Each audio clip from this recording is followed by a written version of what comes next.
बेटी को विदा करते समय हर बाप को ये सीख बेटी को देनी चाहिए। पापा जब भी मेरी याद आए मेरी गुड़िया से बातें कर लेना। कविता अपनी विदाई की घड़ी में अपने पापा अशोक जी से कहती है, अशोक जी बेटा तू इस घर में खुशियों की बिखेरती थी, अपने उसी घर में भी इसी तरह खुशियाँ बिखेरना।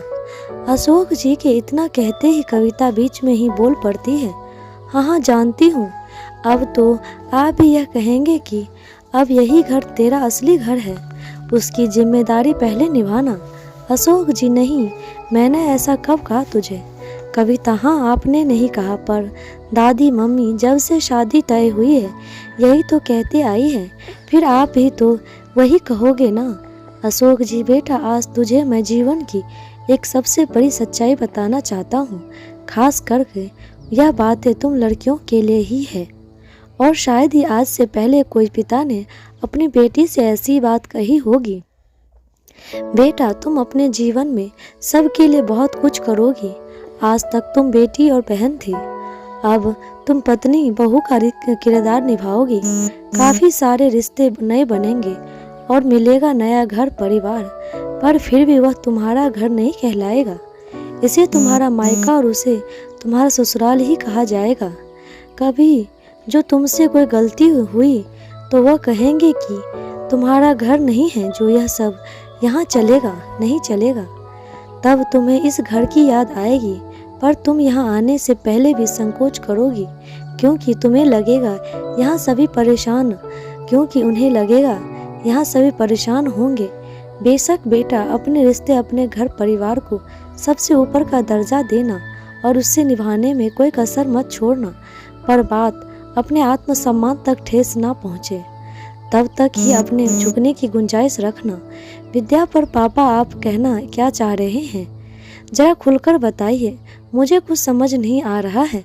अशोक जी बेटा मैंने तुम्हें पढ़ लिख कर इस काबिल तो बना दिया है कि तुम अपने दम पर अपना एक घर ले पाओगे जो तुम्हारा हो।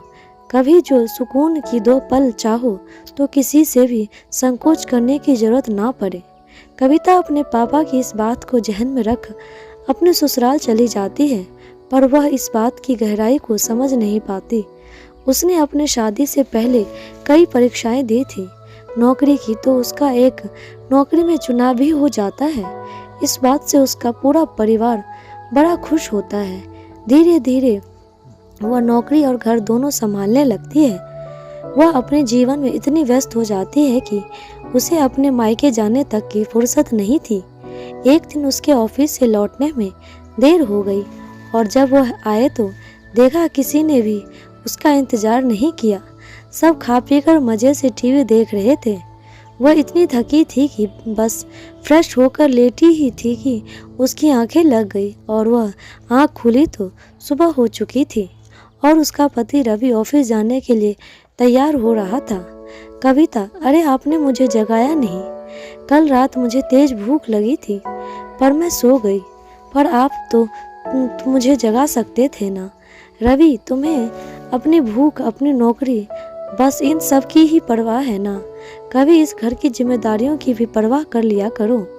वह क्यों करोगी, उसके लिए तो है ना मेरी मम्मी। कविता रवि अपने ऐसे कैसे बोल सकते हो, मैं क्या घर के लिए कुछ नहीं करती? अरे यह घर मेरा भी तो है, मुझे भी रवि गलत, यह घर मेरा है और इसलिए मैंने अब तय किया है कि इस घर में जो मैं कहूँगा वही सबको करना पड़ेगा, तुम्हें भी। तुम यह नौकरी छोड़कर सिर्फ घर की जिम्मेदारियां निभाओ और जो नौकरी करनी है तो घर के सारे कामों के साथ। रवि के इतना कहते ही कविता को अपने पापा की बात याद आ गई और उसने सोचा मेरे दिमाग से पापा की बात कैसे निकल गई, पर अभी भी देर नहीं हुई। वह सोचने के बाद कविता कहती है, ठीक है मैं नौकरी के साथ पूरे घर की जिम्मेदारी भी संभालूंगी। उसके बाद से कविता सुबह चिड़िया के साथ जगती और रात पूरी दुनिया सोने के बाद सोती। इसी दौरान उसने अपना एक छोटा सा फ्लैट ले लिया, पर इस बात की खबर उसने किसी को भी नहीं दी। एक रोज कविता ऑफिस से लौटते हुए सबके लिए होटल से खाना लेकर आती है ताकि उसे घर जाकर खाना बनाना ना पड़े, क्योंकि एक तो वह बीमार थी और दूसरा उसे लौटने में लेट हो गया था। उसके घर आते ही रवि उस पर बरस कर कहता है, क्या कहा था मैंने, तुम्हें घर की जिम्मेदारियां पहले रखनी होगी। आज तुम्हें अपनी नौकरी और इस घर में से एक का चुनाव करना पड़ेगा। लेकिन कविता की सास अब दफ्तर वाले तो रखेंगे नहीं, घर की चुनेगी। तुझे तो उसी दिन उसकी नौकरी छुड़वा देनी थी। भगवान के दया से तू अच्छा कमा लेता है, फिर उस महारानी को बन ठन कर काम पर जाने की क्या जरूरत।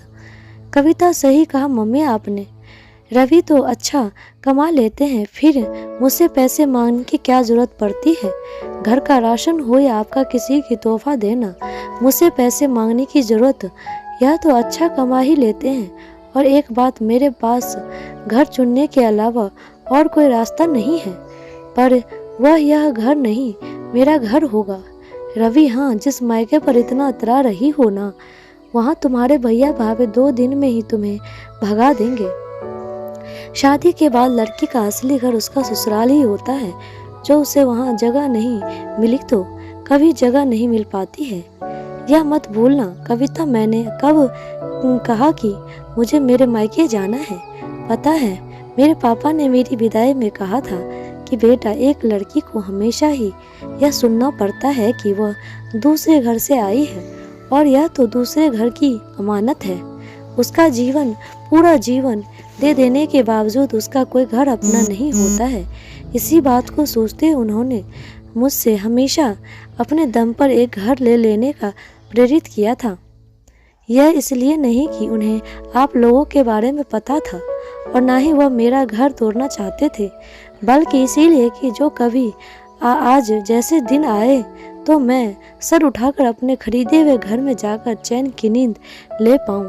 रवि, क्या कहना चाहती हो तुम?